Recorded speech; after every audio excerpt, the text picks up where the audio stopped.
एक जणाला माझ्या शेजारी फोन आला मोबाईलवर, त्यानं स्पीकर ऑन ठेवता आणि ती बोलायला लागलं, हॅलो पिलू रात्री जेवली का? हॅलो पिलू म्हशीनं धार दिली का? हॅलो सोयाबीन इकलं का ग? हॅलो पिलू पिलू पिलू म्हणल्यावर माझं मस्तकच फिरलं.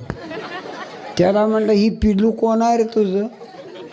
ते म्हणला तुझी बहीण आहे का बाची आहे का दुवाडी आहे का कोण आहे पिल्लू? काय बोलता महाराज? म्हणला गेल्या आठवड्यात माझं लग्न झाले, मी बायकोला पिल्लू म्हणतोय. गायबानिया बायकोला पिल्लू म्हणलं, लेकराला का हेडिंबा